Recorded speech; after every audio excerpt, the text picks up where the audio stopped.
Bismillahirrahmanirrahim. Assalamualaikum warahmatullahi wabarakatuh.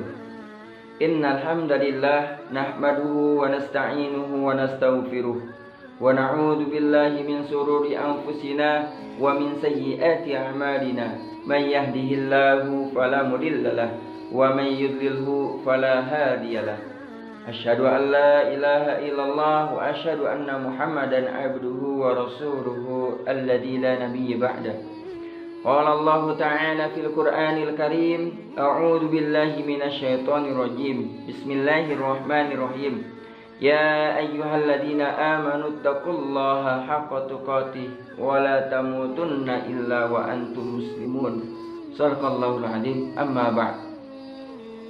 Pertama-tama marilah kita panjatkan puji syukur kita kehadirat Allah Subhanahu wa taala yang telah memberikan kita beribu-ribu nikmat sehingga kita dapat melaksanakan kewajiban kita sebagai seorang muslim, yaitu menimba ilmunya Allah Subhanahu wa taala. Amin ya rabbal alamin. Salawat serta salam kita curah limpahkan kepada junjungan alam habibana wa nabiyyana Muhammad sallallahu alaihi wasallam yang telah membawa kita dari zaman jahiliyah menuju zaman Islamiyah, yaitu minadzulumati ilan nur. Pada kesempatan kali ini saya akan bertausiah tentang peduli terhadap sesama manusia. Rasa syukur adalah alat ukur bagi kualitas keimanan seorang hamba. Dengan alat ukur ini pula kita dapat menilai kadar ketakwaan kita kepada Allah Subhanahu wa taala. Keengganan kita untuk bersyukur akan membuat kita terus terlunta-lunta dalam pencarian yang tak terbatas terhadap setiap keinginan nafsu. Setiap kita meraih sebuah puncak, maka terlihat di sekeliling kita puncak-puncak lain yang tinggi, dan lagi-lagi dengan penuh nafsu kita pun berusaha menggapainya.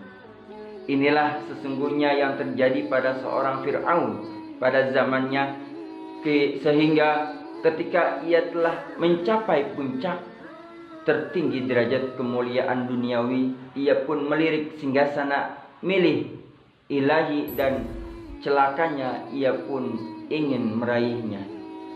Kemudian dengan kekerdilannya ia pun mencoba menduduki singgasana Tuhan dengan menisbahkan dirinya sebagai ilahi yang harus disembah. Dan tentunya pemilik singgasana di atas singgasana pun tidak tinggal diam melihat kecongkakan dan ketamakan Fir'aun, dan ia ditenggelamkan oleh Allah Subhanahu wa taala di Laut Merah tanpa seorang pembantunya yang dapat menolongnya. Dan apa yang terjadi pada Fir'aun tersebut juga terjadi pada kadernya, yakni Qarun, sebagaimana yang telah dikisahkan dalam Al-Quran surah Al-Qasas ayat 76. Betapa kunci-kunci dari berangkas harta bendanya terasa sangat berat dipikul oleh beberapa orang yang bertubuh besar, kekar dan kuat. Yang artinya sesungguhnya Qarun termasuk kaum Musa, tetapi dia terlalu zalim terhadap mereka, dan kami telah menganugerahkan kepadanya perbendaharaan harta yang kunci-kuncinya sungguh berat dipikul oleh sejumlah orang yang kuat-kuat. Ingatlah kepada kaumnya ketika kaumnya berkata kepadanya, janganlah engkau terlalu bangga, sungguh Allah tidak menyukai orang yang membanggakan diri.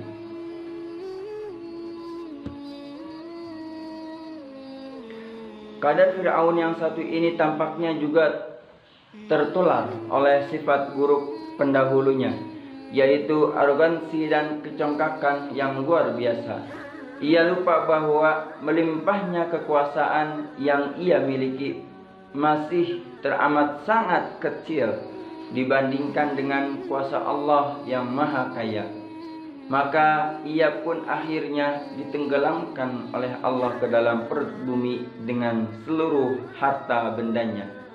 Ma'asyiral muslimin rahimakumullah, menghindari sifat dan sikap materialisme itulah sesungguhnya pesan Islam bagi para pemeluknya.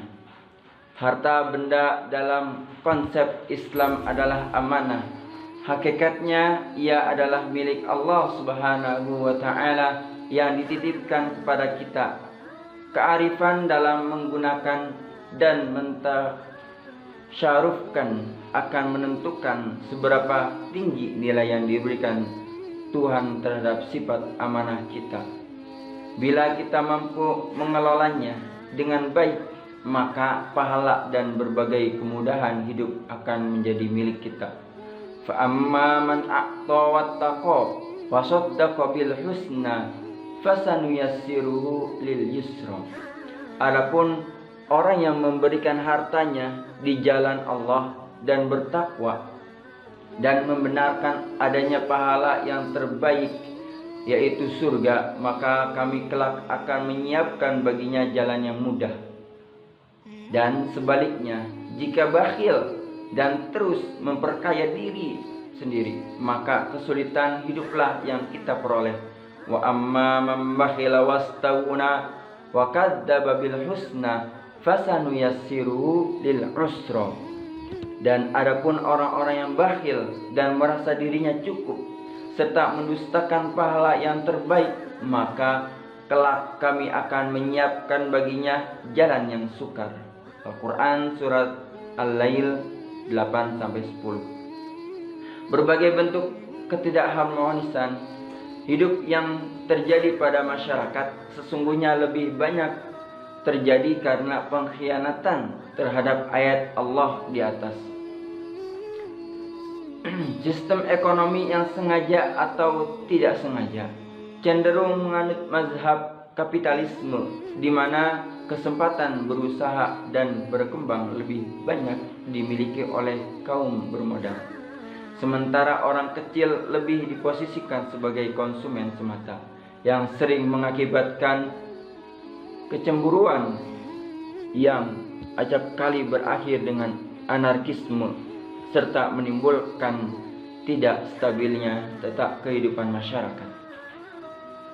Selain itu, kapitalisme juga melahirkan budaya materialisme, yakni paham yang segala sesuatu selalu dinilai dari seberapa banyak keuntungan materi yang didapat. Apa yang tak dapat dibeli dengan uang, demikian kata hampir semua orang. Jabatan, kedudukan, keadilan, kehormatan, dan bahkan harta diri menjadi sekedar barang murahan jika sudah dihadapkan dengan uang. Pendek kata, semua boleh ditukar dengan uang.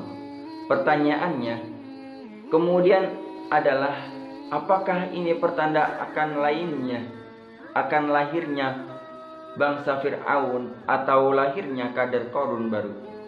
Waktulah yang akan menjawab.